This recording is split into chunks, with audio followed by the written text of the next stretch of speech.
নবীজিকে তোমাদের মতো মানি না, পাগলের মতো ছাগলের মতো মানি না আমরা। কথা বলেন ঠিক কিনা? যদ্দুর আয়াতে যদ্দুর হাদিসে আছে ওদ্দুর মানবো, এর বাহিরে কোনো মানার কোনো সুযোগ আছে? যে যত বেশি বেদাত নিয়ে লাফালাফি করে হেমিয়া সুন্নি, কথা কয় না? যত বেশি লাফালাফি বিদাত নিয়ে উনি বড় সুন্নি, অথচ সুন্নতের দ্বারে কাছেও নাই। আছে না নাই? আশ্চর্য হবেন, গত 2 দিন আগে আমাকে একজন আমার 21 বছরের অনেক মহব্বতের লোক আমাকে দেখলো, বলল হুজুর আপনি কেমনে নবীর দুশ্মন হয়ে গেলেন, আপনি কেমনে ওয়াহাবি হয়ে গেলেন? আমার খুব টান, কথা কয় না, বলছে ফাইটা যায়। আমি তখন বললাম আপনি বুঝলেন কেমন আমি নবীর দুশ্মন হয়ে গেছি? উনি তখন আমাকে বলে আপনি তো চট্টগ্রাম হাটাজারিতে বলেছেন নবীজি হাজির নাজির না, নবীজির শানে মিলাদ কিয়াম এই সেই অনেক কথা বলেছেন। আমি তখন বললাম যদি নবীজি হাজির নাজির হইতো তাহলে তো আমি নিজেই বুঝতাম হাদিস কোরআনে আছে, যেটা হাদিসেও নাই কোরআনেও নাই, বুঝবো কেমনে নবীজি হাজির নাজির? কথা কর না কা? এমন আজগুবি আজগুবি কথা যেগুলো কোরআনে সুন্নাতে কোনো জায়গাতে নাই, বানায় লেছে আর পাবলিকের বোঝায় আমরা নবীর আশিক, আর যারা মানে না নবীর দুশমন। সাধারণ মানুষ তো মনে করে যে আসলে তো এরা রসুলের পক্ষে, আসলে তো 2 নম্বর। কথা কোন ঠিক কিনা? ওরা আমাদেরকে মানে দুশমন বানানোর জন্য আমরা নাকি বলি না, না আমরা বলি তো আমরা নাকি রসুলের দুশমন, কি দুশমন নাকি? আমরা এটা মানি, তুঙ্গতুন বালা মানি, আমরা আবেগে লাফাই না, আমরা দলিলে লাফাই আমরা। কথা কোন ঠিক কিনা? হু হু এদের জিকির আপনার শুনলে অবাক হয়ে যাবে।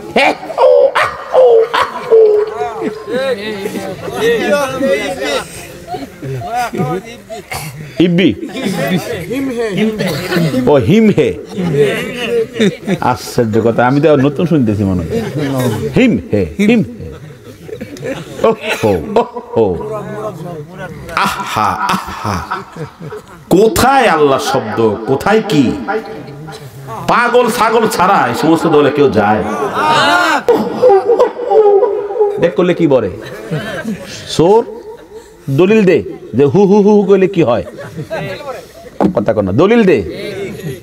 এরপরে কয় কি জানেননি?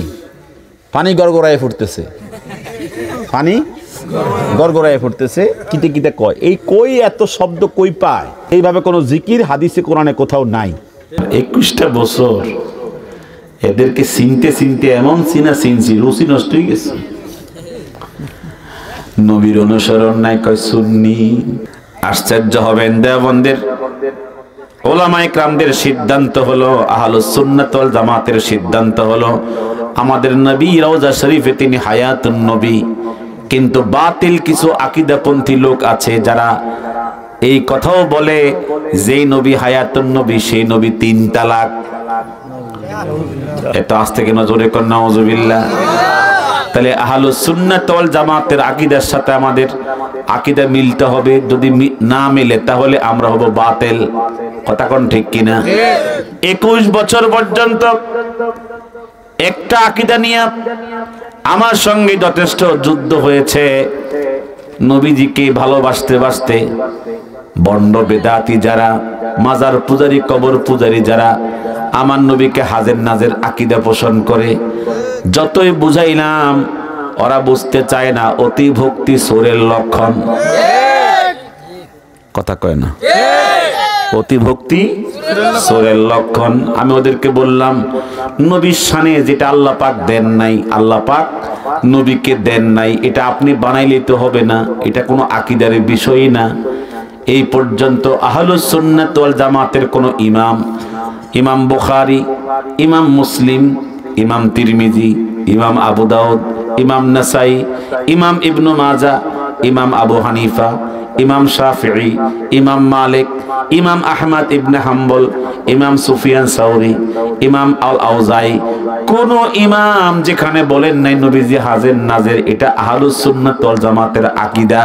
এখন যে মাজার পূজারী বলবে এটা আহলুস সুন্নাত ওয়াল জামাতের আকীদা, এটা মাজার পূজারীদের আকীদা হতে পারে, আহলুস সুন্নাত ওয়াল জামাতের আকীদা হতে পারে না। রাসূলুল্লাহ সাল্লাল্লাহু আলাইহি ওয়াসাল্লামের রওজা শরীফে উম্মতের সমস্ত আমল পেশ করা হয়, ঠিক কি না? ঠিক। আমার আপনার নবী আমনের কাছে হাজির, আমার কাছে হাজির, আমনের সামনে হাজির, আমার সামনে হাজির। এই সমস্ত কথা কোন কোরআনেও নাই, হাদিসেও নাই, বরং আমার নবীদের রওজা শরীফের উপরে, রওজা শরীফের কাছে সমস্ত উম্মতের আমল হাজির। ঠিক। উম্মতের আমল হাজির। আশ্চর্য হবেন, যেখানে দাওয়াত ও তাবলীগের খেদমত বেশি, ওই এলাকায় মুসল্লিদের সংখ্যা বেশি, আর যেখানে বিদআতি পীর মাশায়েখদের খেদমত বেশি, সেখানে জামাতের কোনো খবরই নাই, মসজিদ খালি। বাস্তব কথা বলছে, বাস্তব। জরিপ দেন আপনারা, জরিপ দেন, গিয়ে দেখেন আপনারা, যেখানে দাওয়াত ও তাবলীগের কাজ বেশি, খেদমত বেশি এবং উলামায়ে কেরামদের মেহনত বেশি, মসজিদে মুসল্লি সংখ্যা বেশি। আর যেখানে কবর পূজারী, মাজার পূজারী, বন্ড, বেপরদাগিরি, যেখানে খেদমত বেশি, ওখানে তারা বুঝাই দিছে, সবক দিয়ে দিছে যে পীরে কি করবে, পার করে নিবে, তরায় নিবে। তোমরা যেহেতু আমার হাতে হইছো, বয়াত হইছো না, শুধু দিয়ে যাইবে আমার কাছে, আর হাসরের মাঠে আমি কি করব, তরায় নিব। হেতে যে কত অবস্থায় থাকবে আল্লাহ জানে। আল্লাহ আমাদেরকে হেফাজত করছে। সবচেয়ে নিকৃষ্ট কাজ হলো ইসলাম ধর্মের মধ্যে নতুন নতুন আবিষ্কার করা। ওয়াকুল্লু মুহদাসাতিন বিদআ, প্রত্যেক ইসলাম ধর্মে নতুন নতুন আবিষ্কার হলো কি, বিদআত। ওয়াকুল্লু বিদআতিন দালালা, আর প্রত্যেক বিদআত হচ্ছে গোমরাহি। ওয়াকুল্লু দালালাতিন ফিন্নার, প্রত্যেক গোমরাহি জাহান্নামে নিবে। ঠিক কি না বলেন? এইজন্য আমার আপনার নবীজি বলেছেন, মান ওয়াক্কারা সাহিবা বিদআতিন, যদি কোন ব্যক্তি কোন বিদআতিকে সম্মান করে, কাকে সম্মান করে?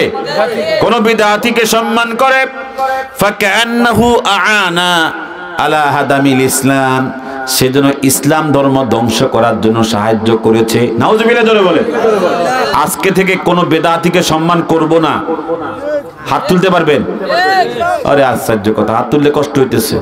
হাত তুলে বলেন, কোন বিদআতিকে সম্মান করব না। ঠিক কিনা বলেন? কারণ বিদআতিকে সম্মান করলে ইসলাম ধ্বংস করার কি হবে? গুনাহ হবে। জবান খুলে কোন নাউজুবিল্লাহ। এই কারণে আমার আপনার নবীজি বলেছেন, যদি কেউ বিদআত করে তার আমল কোনো কবুল হবে না, নামাজ পড়লেও কবুল হবে না, হজ করলেও কবুল হবে না। আল্লাহ পাক বিদআত থেকে আমাদেরকে হেফাজত করেন। জোরে আমিন বলেন।